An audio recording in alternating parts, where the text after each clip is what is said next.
I didn't turn the lights on when I came in. I never do. After a long day, I like the dark. It gives me time to arrive before the world sees me again. The door closed behind me with a soft click. My shoes came off by habit. The apartment welcomed me the same way it always had. Quiet, still, patient. Outside, the city kept breathing. Cars passing, voices somewhere below, a siren far enough away to feel unreal. Just another night. I stood there for a moment, letting my eyes adjust, not thinking about anything in particular, certainly not about windows. I moved through the living room and set my bag down. The small lamp by the couch stayed off. I liked the way the room looked when it was shaped only by street light, softer, less honest. From where I stood, the window across the street was visible, just barely. I didn't look at it right away. That would have meant something. Instead, I went about my routine the way I always do.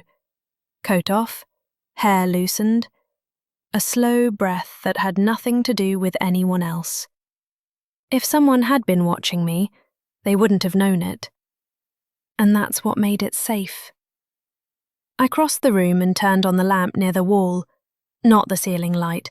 Never the ceiling light. Too bright. Too revealing. The lamp was enough to say I was home without saying anything more. The room took shape around me. I caught my reflection briefly in the darkened window. Just a shadow layered over the city behind it. A woman in her own space, unaware of anything beyond her walls. That's how it would have looked. I went into the bedroom and stopped by the mirror, not to admire myself, just to mark the end of the day, to become someone softer than the woman I'd been outside. I unbuttoned my blouse slowly, because I was tired, because rushing felt wrong. Fabric slipped from my shoulders, and I let it. No performance, no intention. I moved the way I move when I'm alone. If someone had been looking, they would have thought it was luck. Perfect, accidental timing. I stepped out of my skirt and left it where it fell. I didn't tidy. I didn't hide. I didn't exaggerate. I existed. I sat on the edge of the bed for a moment, leaning forward slightly, resting my elbows on my thighs. The posture wasn't pretty. It wasn't meant to be. It was honest. The kind of honesty that invites interpretation. From across the street, through glass and distance, it would have been easy to believe this moment belonged entirely to the person watching. That belief matters. Men need to feel like witnesses, not participants, like observers who haven't disturbed the scene. I stood again and walked back toward the living room, letting the light catch me naturally as I passed through it. I didn't stop. I didn't linger. I reached the window and looked out, not across, but down, at the street, at the people moving through their own small lives, unaware of who might be watching them too. I touched the curtain, hesitated, the way anyone might, and pulled it halfway closed. Not hiding, just adjusting. If someone had been standing in the opposite building, watching quietly, they would have felt relieved, still invited, still unseen. I turned the lamp off and let the room fall back into shadow. In the dark, I allowed myself to relax completely. Because if someone believed they were watching without being noticed, they would never imagine they were being guided. And if someone thought they were in control of what they saw, they would never suspect how carefully the scene had been left open for them. Tomorrow would come, another long day, another quiet return, and if somewhere across the street a light happened to be on again, well, that wouldn't mean anything at all. I changed slowly on purpose. By the third night, nothing about it felt unusual. That's the dangerous part of routine, how quickly it convinces you that it was always meant to exist. I came home the same way, same hour, same quiet hallway, same keys dropped into the bowl by the door. If anyone had been paying attention, they might have noticed how consistent I was becoming. But consistency looks innocent when you don't know it's intentional. I turned on the same lamp. Not the overhead light, never that. The room filled with that soft, forgiving glow that doesn't expose, it suggests. I moved through the apartment like a woman who had nothing to hide, because hiding is what draws suspicion.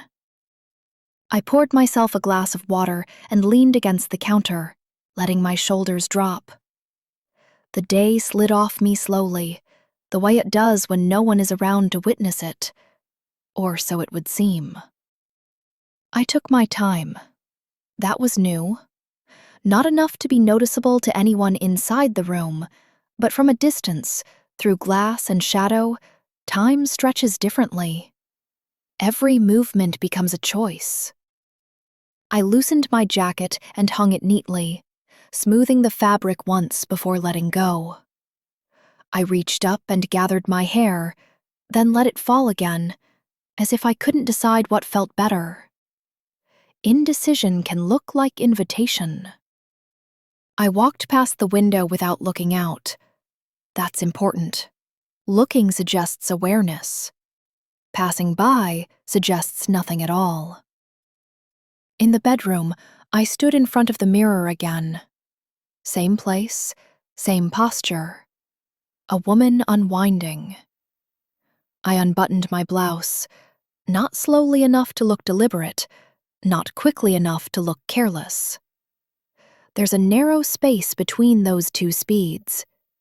That's where control lives. The fabric slid down my arms, and I stepped out of it, folding it absent-mindedly and setting it aside. My movements weren't graceful. They were familiar, rehearsed by years of repetition. If someone had been watching, they wouldn't have thought I was doing this for them. They would have thought they were lucky. That belief is everything.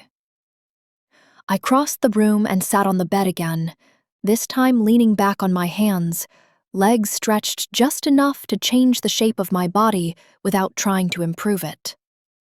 I stayed there longer than before, not because I wanted to be seen, because pauses make people wonder if they're allowed to keep watching. I stood and reached for a thin shirt, old, soft, worn from too many washes. I pulled it over my head without checking how it fell, without adjusting it when it didn't settle perfectly. Effortlessness is convincing. I moved back into the living room and turned slightly, as if I'd forgotten something, letting the light catch me for just a second before I continued on. From across the street, that second would have felt like a gift. Something stolen. I stopped by the window again, looked down, looked away. Touched the curtain, not to close it, but to move it just enough to change the frame. Frames matter. They tell the viewer what they're allowed to see. I left the rest open. If someone was watching, they would have felt clever, chosen, as if they'd discovered a private channel that no one else knew existed. They might have told themselves they were in control, that they could stop any time, that this meant nothing. I turned the lamp off and let the apartment return to darkness, moving through it confidently now, as if nothing about this space had changed, as if no new rhythm had been introduced, as if no one had been trained to wait for a light to turn on, or a shadow to pass, or a figure to pause just long enough to matter. I went to bed without thinking about windows. That's what it would have looked like. And somewhere across the street, if someone stayed standing a little longer than they meant to, If they replayed the evening in their mind instead of sleeping, they would have believed it was their imagination that had betrayed them, not mine.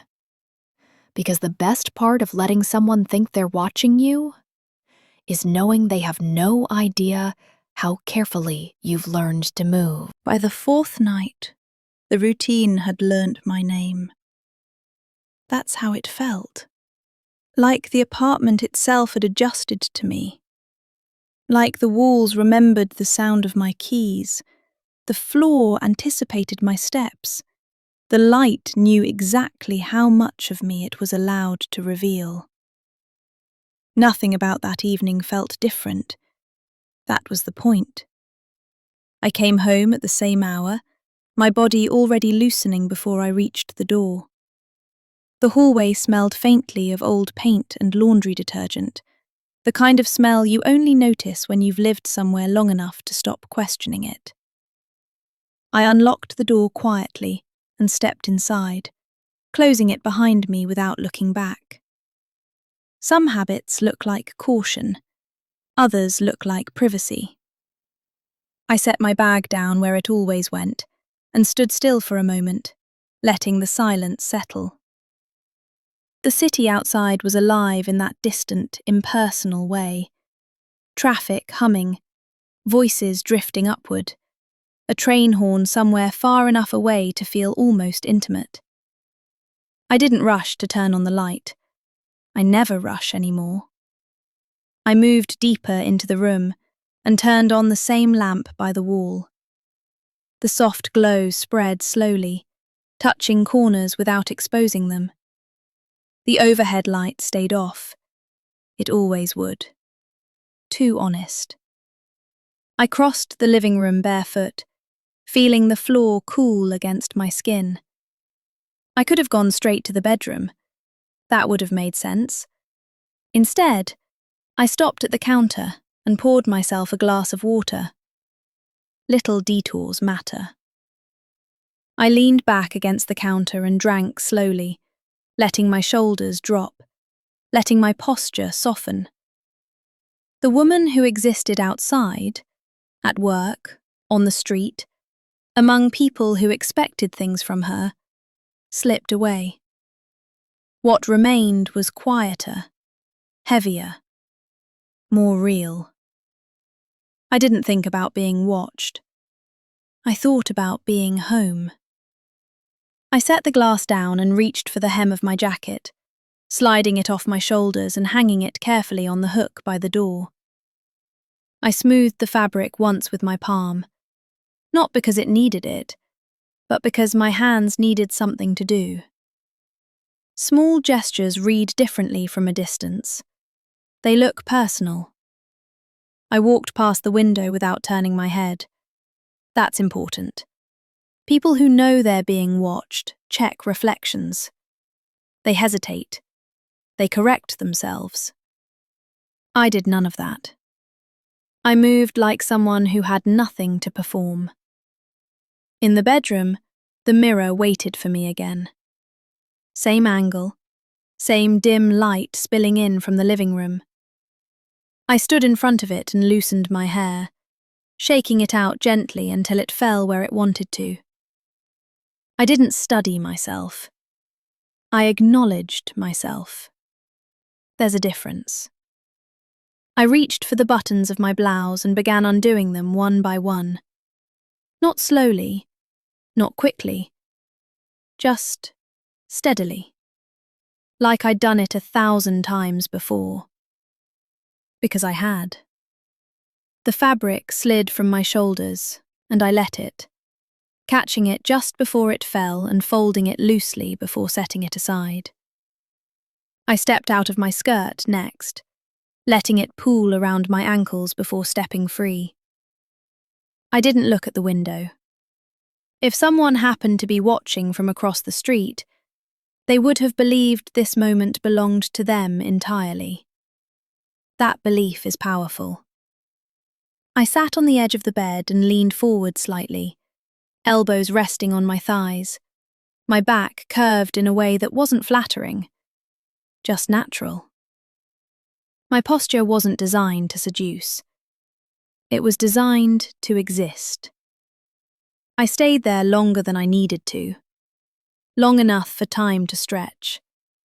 Long enough for someone watching to wonder if the scene was ending or just changing. I stood again and reached for a thin shirt. Old, soft. Something I wore when I didn't plan on leaving the apartment again. I pulled it over my head without adjusting it, letting it fall the way gravity decided. Effortlessness convinces people of truth. I walked back into the living room, passing through the light without pausing. The lamp caught the side of my body for just a second before I moved past it again. That second would have mattered. From a distance, it would have felt like a reward for patience. I stopped near the window and looked down at the street, not across. People moved below, unaware of how often they were part of someone else's background. I reached out and touched the curtain, sliding it a few inches. Not enough to close it, not enough to open it fully. Just enough to change the view. Framing is subtle control. It tells the observer where to look without ever telling them why. I stepped away from the window and turned the lamp off, letting the room fall into shadow. I moved through the apartment confidently now, memory guiding my steps better than sight. Nothing about my pace suggested hesitation. Nothing about my movements suggested awareness. And that's how someone watching would have felt safe. Chosen by chance. Rewarded by coincidence. They might have told themselves they were in control, that they could stop whenever they wanted, that this was nothing more than a private moment they happened to witness. They wouldn't have noticed how the timing was becoming consistent, how the pauses were getting longer, how the light always seemed to fall just right. I went to bed without closing the bedroom door completely, not because of the window, because the apartment felt warmer that way. That's what it would have looked like. And if someone across the street stood a little closer to their own glass that night, if they waited longer than they should have, if they began to anticipate rather than observe, they would have believed it was happening naturally. They would have believed they were discovering something. They would never imagine they were being slowly taught where to stand and when to look. Because the most effective games are the ones where the other player never realizes the rules were written before they arrive. It happened on a morning that felt completely ordinary. That's important. Extraordinary moments announce themselves. They arrive loud, obvious, impossible to ignore. This wasn't like that. This was quiet, forgettable. The kind of moment people later rewrite in their minds because it didn't feel significant enough at the time. I left my building the same way I always do. Same door, same chipped steps, same short pause at the sidewalk while the city decided whether to let me cross. The air smelled like coffee and exhaust. Somewhere nearby, a radio played too loud from an open window. A bus sighed as it pulled away from the curb. Just another morning in a city full of people who never really look at each other. I adjusted my bag on my shoulder and stepped forward. That's when I felt it. Not eyes. Presence. The subtle shift in space when someone is close enough to matter, but hasn't made themselves known yet. The kind of awareness you don't question, you just accept it. He spoke softly, like he didn't want to startle me. Excuse me. I turned. He looked exactly like I expected, not dramatic, not intimidating, just a man trying to look casual while his body betrayed him, shoulders slightly tense, breath measured a second too carefully. He smiled, unsure of how much of it he was allowed to show. "I see you around sometimes," he said. "I thought I should introduce myself." There it was, the lie. Not a cruel one, not a dangerous one, just a small, necessary omission wrapped in politeness. He didn't say where he'd seen me. He didn't say how often. Men rarely do. I returned his smile, the polite version, the one that keeps distance intact. "I'm sorry," I said gently. "I don't think we've met." We hadn't. Not like this. He laughed quietly, relieved. "No, we haven't. He told me his name. I told him mine. The exchange settled between us, fragile and new. He stood a little straighter after that, like being allowed to exist in my awareness gave him permission to take up more space. We talked for less than 5 minutes, about nothing important.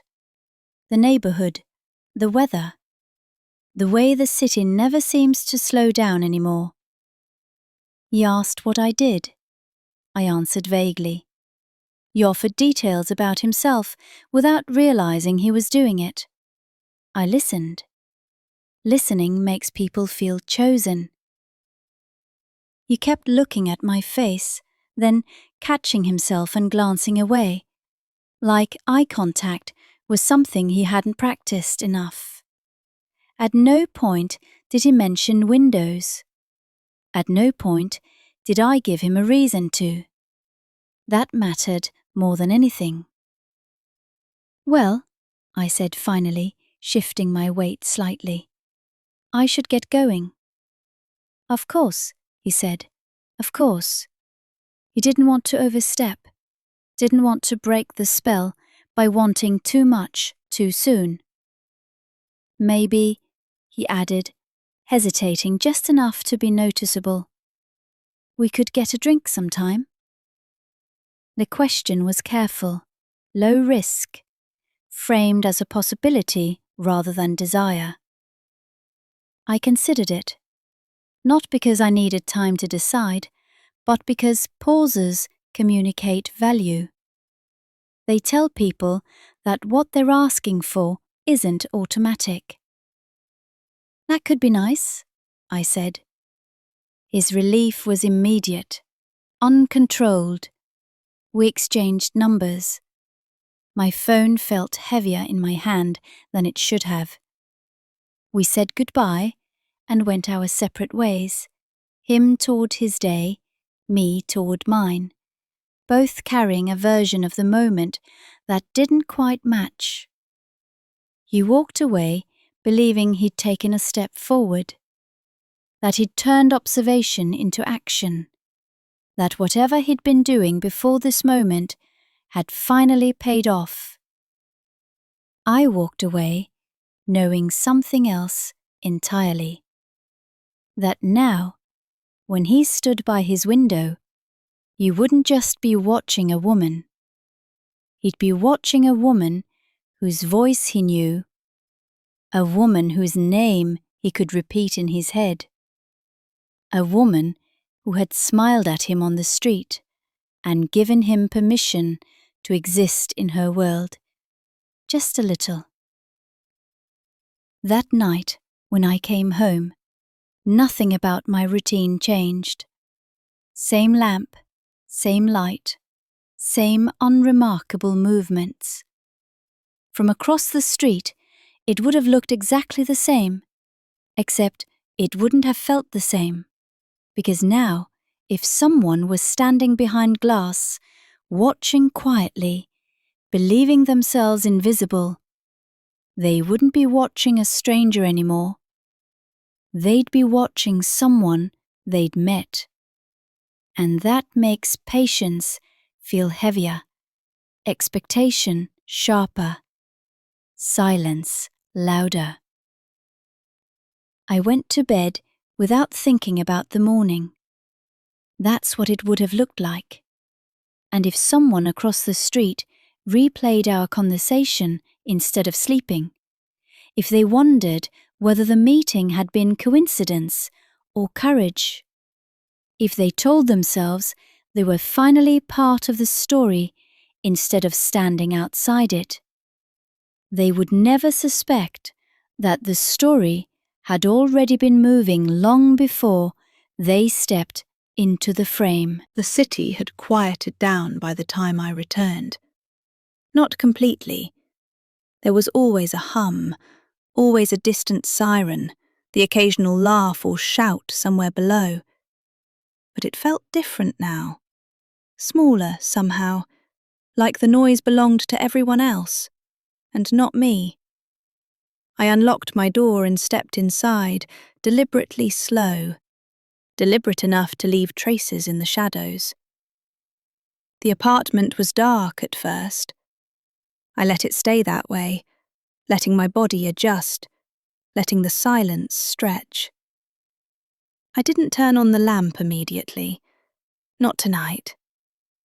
Tonight, I was aware of the window across the street before I even reached the living room. Not because I was looking for him, because I knew he was looking. I passed the couch slowly, letting my reflection shift in the glass as I went. My hair fell freely now, no effort to style or adjust it. I wanted every line, every curve of my posture to seem unplanned, casual, innocent.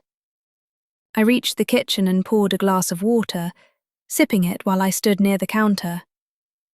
I could feel the tension in my own shoulders, the way my muscles unconsciously braced. The knowledge that someone might be watching changes the body without the mind ever realizing it. I moved to the bedroom, the light spilling softly from the living room. I didn't look directly at the window, not once. Instead, I let my presence be shaped naturally, allowing my movements to fall into patterns he could notice but never control. I sat on the edge of the bed for a moment, leaning back on my hands, my legs stretched loosely before me. I shifted slightly, subtly, just enough for him to catch a hint of motion without knowing its purpose. I stood again and walked toward the window. Not to confront it, not to invite him, simply to exist in my own space, to let the world see me as I chose. I adjusted the curtain half an inch, careful, almost unconscious, enough to change the angle, the frame, enough for him to notice if he was paying attention, and nothing if he wasn't. I turned my head away, pretending to examine the street below. A car passed, headlights reflecting off the glass. A pedestrian walked by, unaware of either of us. The city carried on. From across the street, he might have thought he was seeing a woman lost in thought, unaware, alone. The truth was different. I was fully aware. Aware of him, aware of the space between us, aware of the knowledge he could never possess. That every movement, every pause, every breath was mine to control. That he was watching not because he was clever, but because I allowed it. Because I wanted him to believe he was the one creating the tension, the anticipation. Because nothing excites desire more than the illusion of power. I moved again, leaning against the windowsill just enough to catch the reflection of myself in the glass. Soft curves, subtle shadows, effortless posture.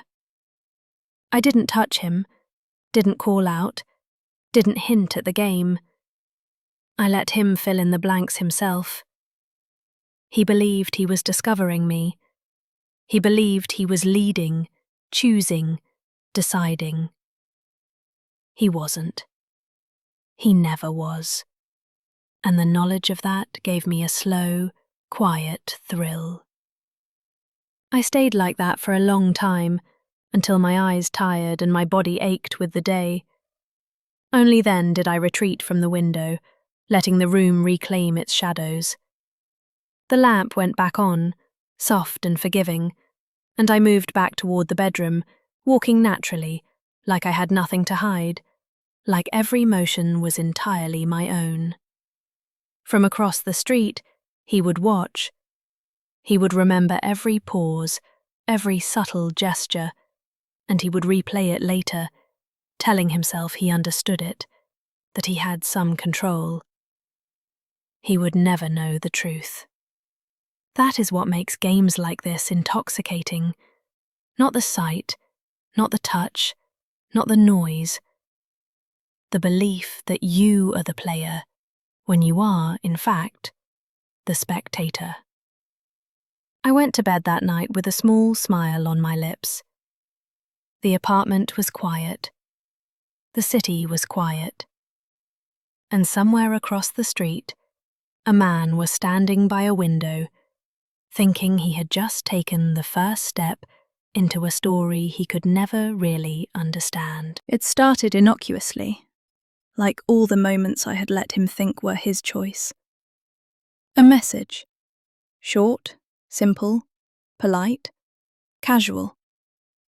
I know a place nearby. Do you want to grab a drink? I didn't say anything about windows or lights or the months of silent observation that had shaped him without his knowledge. That would ruin the story. Letting him think he was in control was far more entertaining, far more intoxicating. He replied quickly, as I knew he would, trying to mask anticipation under a calm tone that failed in the way men always do when they are aware of desire without being allowed to act on it freely. The bar was ordinary, small, dimly lit, a place that wouldn't attract attention or require preparation.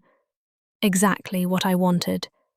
Not glamorous, not staged. Safe. Normal. The kind of place where one could feel anonymity even in close proximity.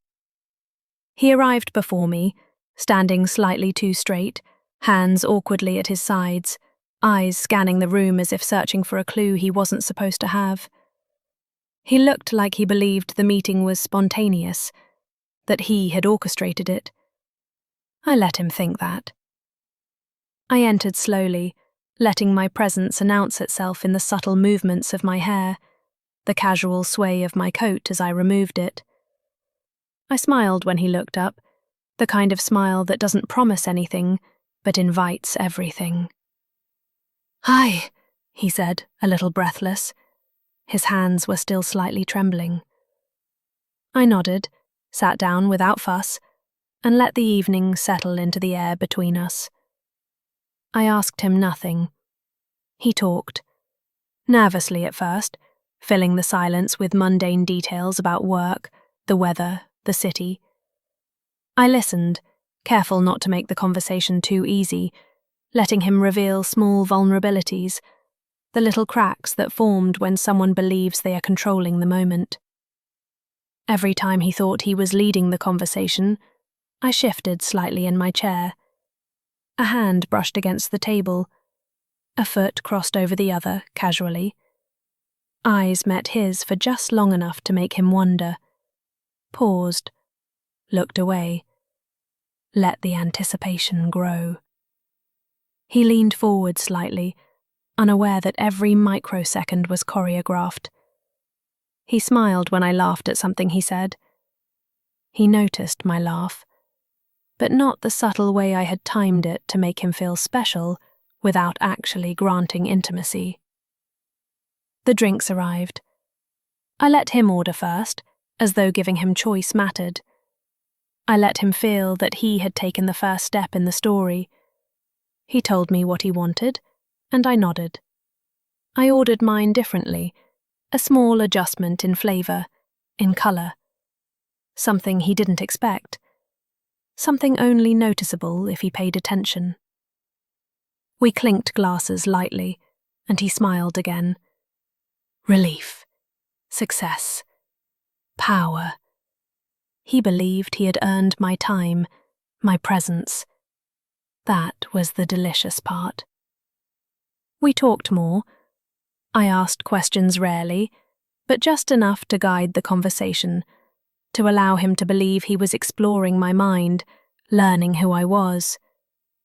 All the while, I subtly mirrored his movements, tilted my head when he spoke, let my eyes linger a fraction too long, shifted slightly, brushing a strand of hair from my face in a motion that looked accidental. Every gesture calculated, every pause deliberate. He laughed, leaning closer in the excitement of discovery. I stayed just out of reach, not indifferent, not cold, careful, calculated, inviting without yielding. The world outside didn't exist, or rather, he didn't think it existed. His attention was mine entirely, and he believed it was his choice to give it. He didn't know he was being guided, herded into tension, into anticipation, into the subtle thrill that comes from believing you are leading when you are not. When we left the bar, the city felt different to him. He walked slightly ahead, thinking he had chosen the path. I followed, steps measured, allowing the distance to stretch and shrink with the rhythm I wanted.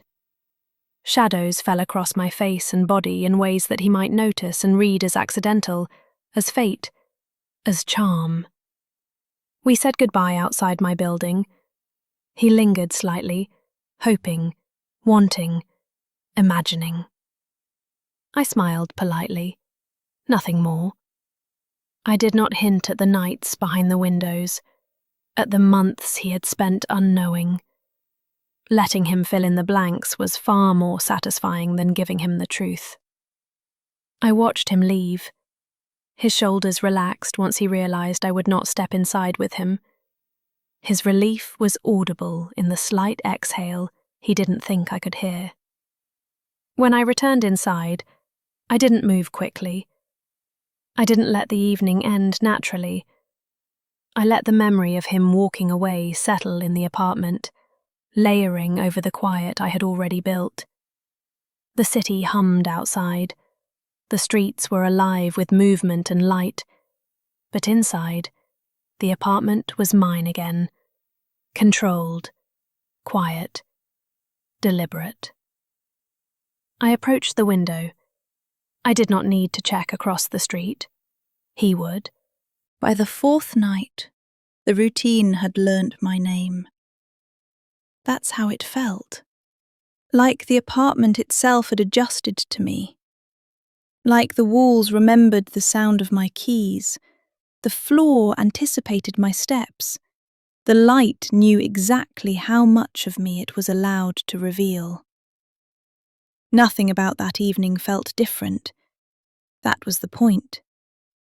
I came home at the same hour, my body already loosening before I reached the door. The hallway smelled faintly of old paint and laundry detergent, the kind of smell you only notice when you've lived somewhere long enough to stop questioning it. I unlocked the door quietly and stepped inside, closing it behind me without looking back. Some habits look like caution, others look like privacy. I set my bag down where it always went and stood still for a moment, letting the silence settle. The city outside was alive in that distant, impersonal way. Traffic humming, voices drifting upward, a train horn somewhere far enough away to feel almost intimate. I didn't rush to turn on the light. I never rush anymore. I moved deeper into the room and turned on the same lamp by the wall. The soft glow spread slowly, touching corners without exposing them. The overhead light stayed off. It always would. Too honest. I crossed the living room barefoot, feeling the floor cool against my skin. I could have gone straight to the bedroom. That would have made sense. Instead, I stopped at the counter and poured myself a glass of water. Little detours matter. I leaned back against the counter and drank slowly, letting my shoulders drop, letting my posture soften. The woman who existed outside, at work, on the street, among people who expected things from her, slipped away. What remained was quieter, heavier, more real. I didn't think about being watched. I thought about being home. I set the glass down and reached for the hem of my jacket, sliding it off my shoulders and hanging it carefully on the hook by the door. I smoothed the fabric once with my palm, not because it needed it, but because my hands needed something to do. Small gestures read differently from a distance. They look personal. I walked past the window without turning my head. That's important. People who know they're being watched check reflections. They hesitate. They correct themselves. I did none of that. I moved like someone who had nothing to perform. In the bedroom, the mirror waited for me again. Same angle, same dim light spilling in from the living room. I stood in front of it and loosened my hair, shaking it out gently until it fell where it wanted to. I didn't study myself. I acknowledged myself. There's a difference. I reached for the buttons of my blouse and began undoing them one by one. Not slowly, not quickly, just steadily, like I'd done it 1,000 times before. Because I had. The fabric slid from my shoulders, and I let it, catching it just before it fell and folding it loosely before setting it aside. I stepped out of my skirt next, letting it pool around my ankles before stepping free. I didn't look at the window. If someone happened to be watching from across the street, they would have believed this moment belonged to them entirely. That belief is powerful. I sat on the edge of the bed and leaned forward slightly, elbows resting on my thighs, my back curved in a way that wasn't flattering, just natural. My posture wasn't designed to seduce. It was designed to exist. I stayed there longer than I needed to, long enough for time to stretch, long enough for someone watching to wonder if the scene was ending or just changing. I stood again and reached for a thin shirt, old, soft, something I wore when I didn't plan on leaving the apartment again. I pulled it over my head without adjusting it, letting it fall the way gravity decided. Effortlessness convinces people of truth. I walked back into the living room, passing through the light without pausing. The lamp caught the side of my body for just a second before I moved past it again. That second would have mattered. From a distance, it would have felt like a reward for patience. I stopped near the window and looked down at the street, not across. People moved below, unaware of how often they were part of someone else's background. I reached out and touched the curtain, sliding it a few inches. Not enough to close it, not enough to open it fully. Just enough to change the view. Framing is subtle control. It tells the observer where to look without ever telling them why. I stepped away from the window and turned the lamp off, letting the room fall into shadow. I moved through the apartment confidently now, memory guiding my steps better than sight. Nothing about my pace suggested hesitation. Nothing about my movements suggested awareness. And that's how someone watching would have felt safe. Chosen by chance. Rewarded by coincidence. The second call came sooner than the first. He didn't wait 2 days this time. He had tasted the first conversation and couldn't resist. That was the predictable part. I had just returned home, shoulders sore from the day, hair loose, jacket hung where it belonged. The lamp, cast the same forgiving glow over the apartment. Nothing about the space betrayed the tension that hummed in the air. The phone vibrated against the counter. His name again. I let it ring twice before answering. "Hey," I said softly, almost casual, letting my voice carry that slight lift, the one that makes someone lean in without realizing it. "Hey," he replied, quieter than before, almost reverent. I was just thinking about you." Of course he was. He thought desire could be chased with words alone. He didn't realize that anticipation had already trapped him. "I was thinking about you too," I said lightly, neutral but deliberate. We started talking about mundane things first: city, work, trivial details meant to establish normalcy. I walked slowly across the living room, bare feet whispering against the floor. Each step measured, casual, effortless. I didn't look towards the window across the street. I didn't need to. Every movement was for him, even if he didn't know it. He laughed at something I said. I let my hand brush against my neck, absent-mindedly, not intentional, not careful, but perfectly timed. A pause. "What are you wearing?" he asked, the voice slightly huskier now. "Just something comfortable," I replied, letting my tone dip a fraction, almost like a whisper that only he could hear in his mind. I crossed the room again, slowing near the window. I reached up to touch the curtain, moving it slightly, letting a sliver of shadow shift across my torso. I didn't look out. I didn't need to. He couldn't see me, but he imagined it. He swallowed audibly. "God, I wish I could see you right now," he said, voice tense. I smiled to myself. "You can," I said softly. "You just have to imagine." Another pause, breaths exchanged through the line. He thought he was building courage, gathering control. I let him believe it, tightening the invisible leash with every silent second.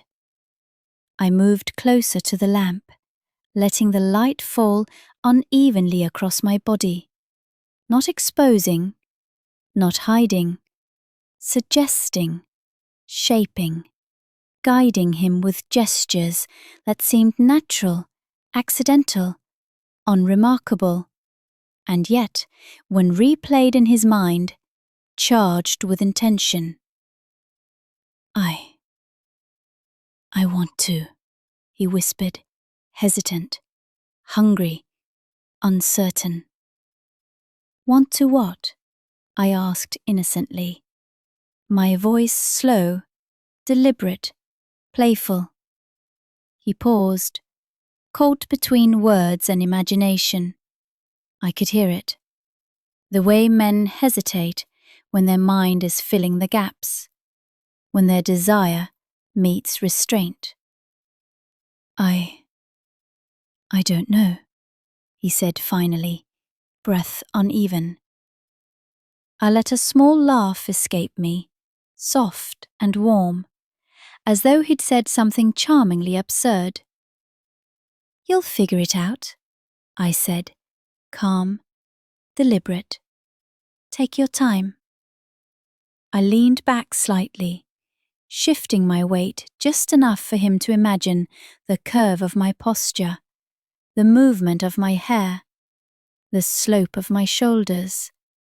Not sensual, not deliberate, perfectly natural. Another pause. His voice was lower now, thicker, with something he couldn't name. I can't stop thinking about you," he admitted. I'm glad, I said softly. I like that you're thinking about me. Every phrase, every pause, every subtle movement of my body, invisible to him, was shaping the tension, the anticipation, the pull. He thought he was in control, that he was initiating, leading. He didn't know that while he was speaking, imagining, yearning, I was guiding every pulse of his desire. I ended the call eventually, leaving the line alive in my mind longer than he would remember it. I stayed near the window a few minutes, letting the city's lights sketch shadows across my body, letting him fill in every detail in his imagination. When I finally moved away, turned the lamp off, and went to bed, the apartment was quiet again. From across the street, if you were there, you wasn't yet brave enough to come close. You would have believed he was the one leading, believed he was stepping forward.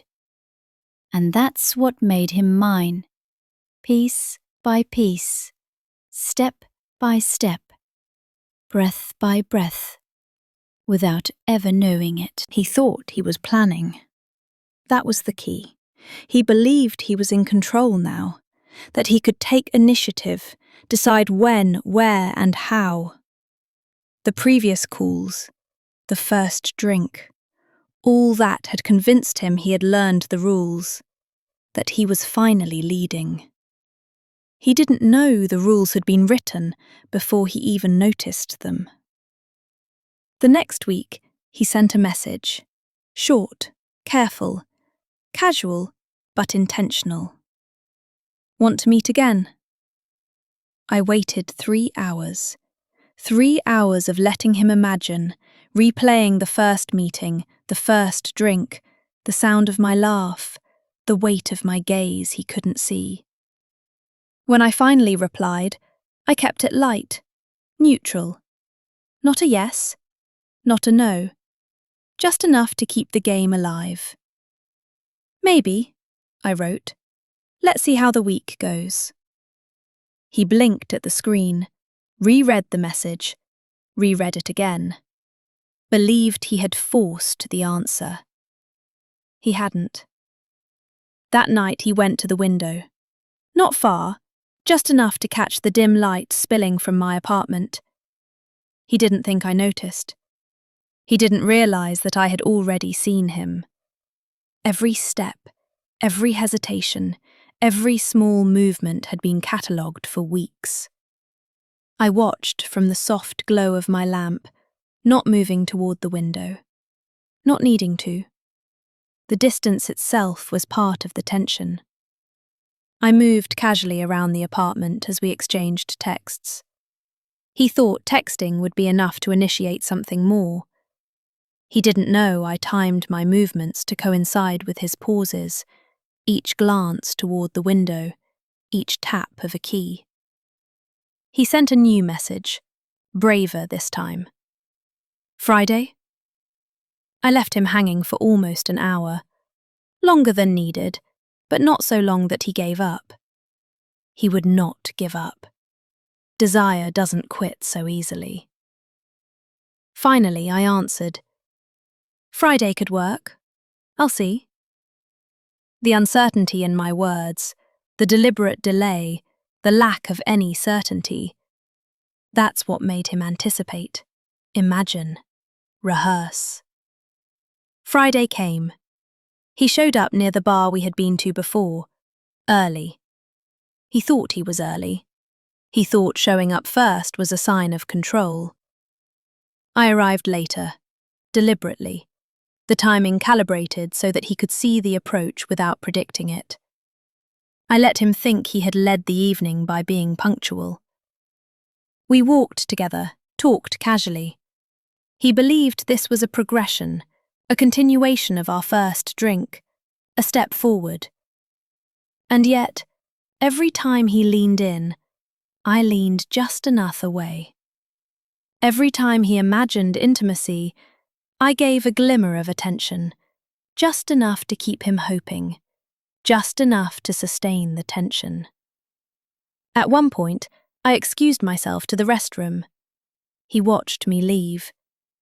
Across the street, the window he had now learned to check seemed empty. But I wasn't. I was moving behind the curtain, shifting subtly, letting him imagine shapes that weren't fully visible, movements that were just silhouettes.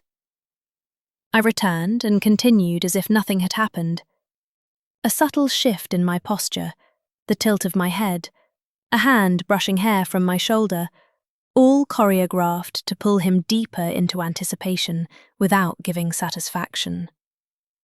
By the end of the night, he believed he had made progress, that he had advanced the game. He didn't know he had only been walking the steps I had already designed. When we parted, he lingered outside the building, hoping, imagining, trying to read my intentions in a glance I never gave. I entered my apartment and let the door close softly behind me. From across the street, if he had dared to look, he might have seen a shadow shift in the lamplight, a figure moving in a rhythm only she understood. He would never know it was deliberate. He thought he had reached the next step. I had already counted 3 ahead. It was a Thursday night.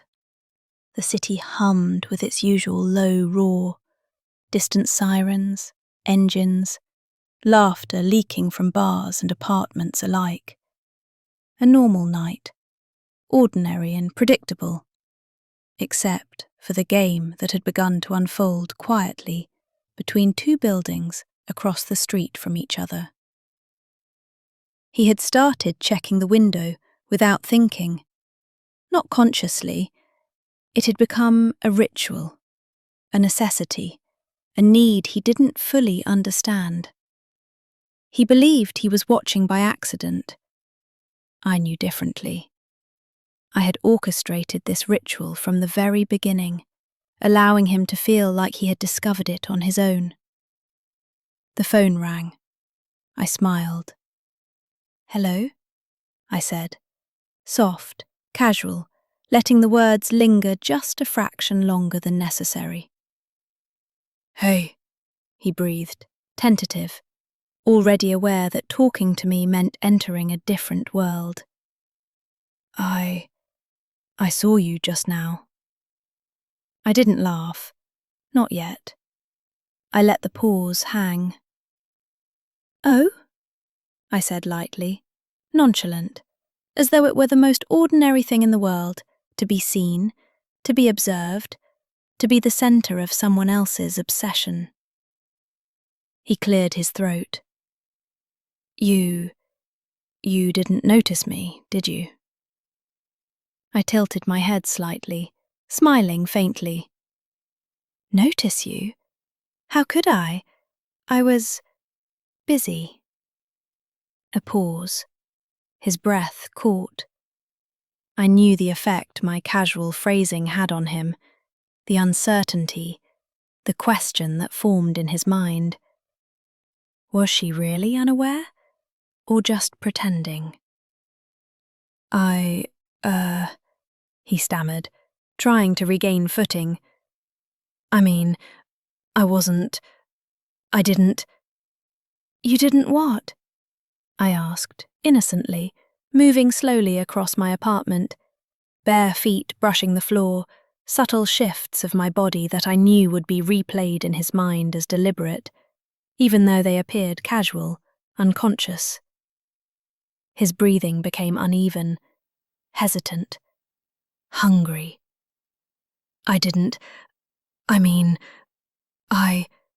Shh, I said softly, letting the word hang like a whisper through the phone.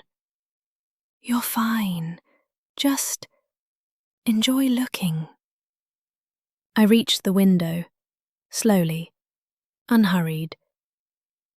By now, he was obsessed. It was subtle at first, little glances toward my window when walking down the street, pauses at street corners. The way his phone seemed glued to his hand, checking messages as if they were lifelines. But the obsession had grown faster than I expected, and exactly as I intended. Friday came. He sent a message early in the day, short, eager. "Are we still on tonight?" I waited. Not 2 hours, not 3. Just long enough for him to imagine every possible scenario. Would I say yes? Would I ignore him? Was I already out? Was I thinking of him? The wait itself was part of the pull. Finally, I replied, "I think so. Let's see how the evening feels." That was all. When he arrived at the bar, I was already there, or so he thought. He didn't notice my shadow moving through the street first, didn't notice me slip in behind him, letting him believe he had arrived first, that he had chosen the timing. We sat. We talked. He leaned forward. Every word he spoke seemed measured, rehearsed, as if he were trying to assert control, to claim progress. I let him, but I never gave it. I smiled at a story he told, laughed just enough, tilted my head, brushed a strand of hair from my face, small, ordinary movements that now carried an extraordinary weight because he imagined them differently, because he believed he had earned them.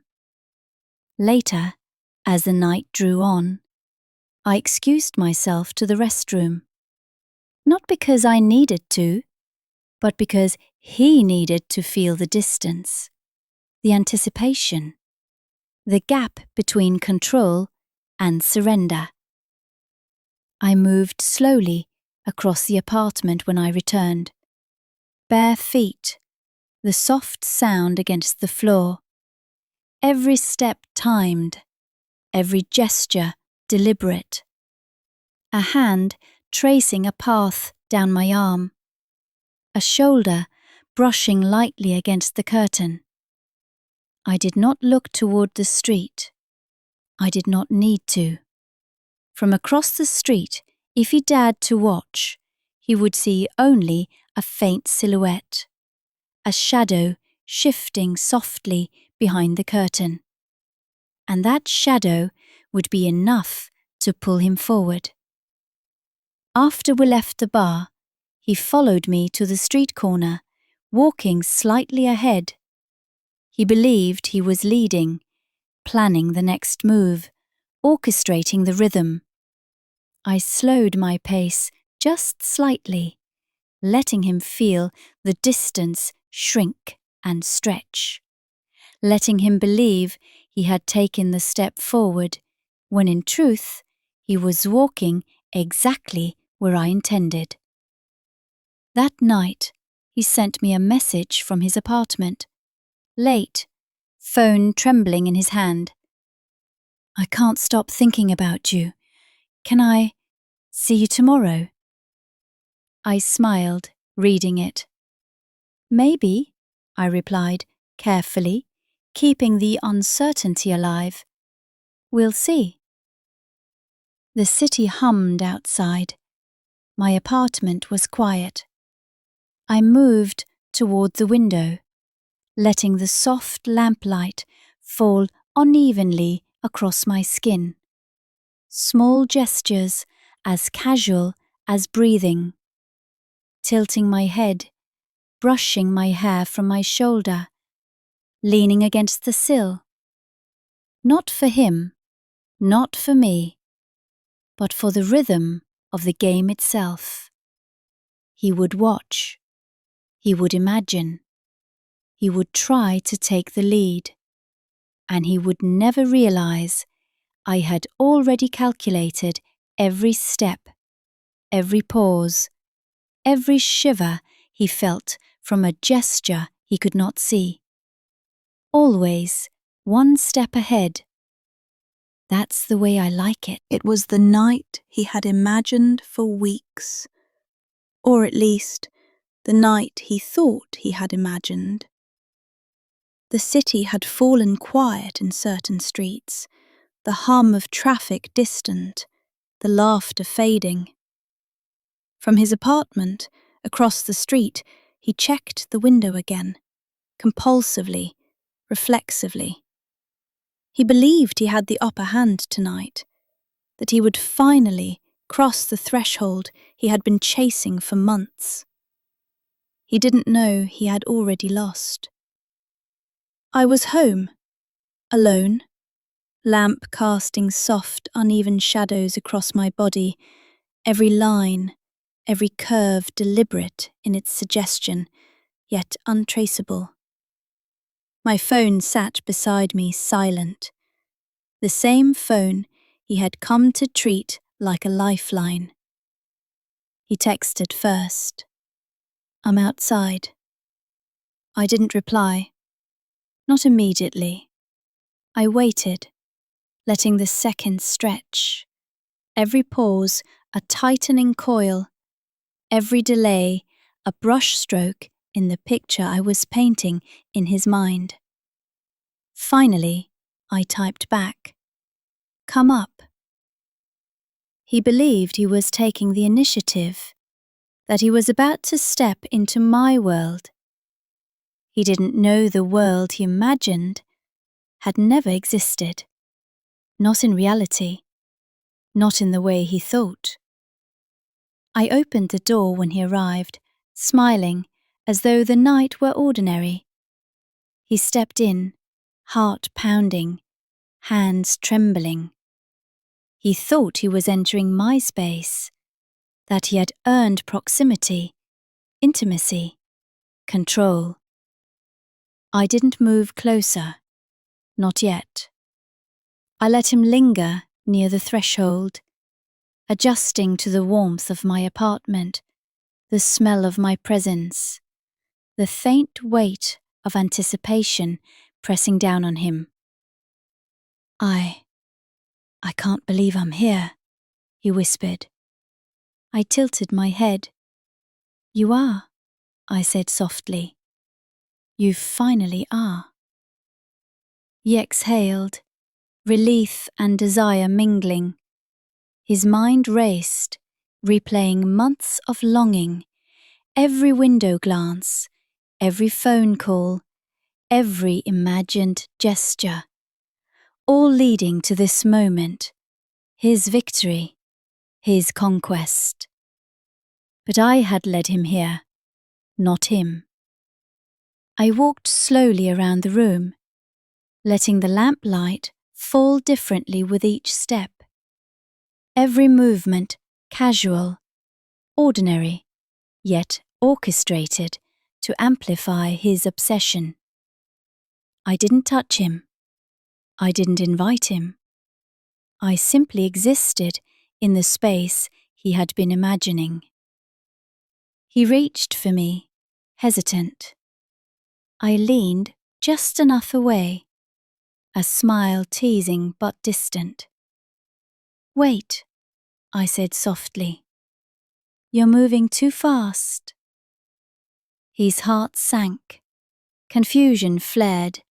Desire warred with uncertainty. I thought, "I know what you thought," I said, voice low, intimate. "And that's why this works." He froze. "What do you mean?" I stepped closer, slow, deliberate, not touching him, but letting my proximity pull at him like gravity. "Do you really think this is about you? About what you imagined? About what you've done?" He swallowed, his lips parted, but words failed. "It's never been about you," I continued, calm, almost gentle. It's always been about me. You only think you're leading. You only think you're taking steps. You're following me. Every glance, every pause, every desire you've had. I orchestrated it. I choreographed it. I decided everything. He stumbled back slightly, disbelief flaring. No, that's not possible. Isn't it? I asked softly, circling him like a predator enjoying the reveal. Look at what you've done, how you've waited, how you've watched, how you've imagined. All of it, every detail. And you never realized you were mine from the start. His hands shook. His mind raced. He had believed he controlled, that he was the hunter. Now he understood he had been bait. Every step he thought he was advancing, every thought of victory had been designed to trap him. And the windows? He asked, voice barely a whisper. And the calls? I replied, smiling faintly. All mine. Every single detail. You only thought you had a choice. You never did. Silence fell. The city outside continued its rhythm, indifferent, unaware. Inside, he realized that the months, the obsession, the fantasy, none of it had been his at all. It had been mine. Always mine. He staggered back, stunned. Desire twisted with confusion, with frustration, with awe. He had chased a ghost, but the ghost had been the master. I stepped closer finally, close enough that he could feel the air I moved through, close enough that he thought he was about to touch me. I stopped, a breath away, let him linger on that imagined moment. Now you know, I whispered. The game was never yours to win. And then I turned, slowly, casually, walked to the window, drew the curtain just slightly. He followed, unable to resist, eyes wide, heart hammering. I smiled faintly, leaning back against the sill. Look, I said softly. Look all you want, but remember. I paused, letting the words sink. You're still just watching. You're still just mine to lead. You always were. He sank to the floor, overwhelmed. Desire, obsession, frustration, awe, all colliding in a silent epiphany. I leaned lightly on the window frame, lamp behind me casting shadows across my body, letting the silhouette, the posture, the casual elegance do what months of games had built. Control his mind completely. He thought he had been a player. I had been the player all along. And in that moment, finally, fully, completely, he understood. The game had ended.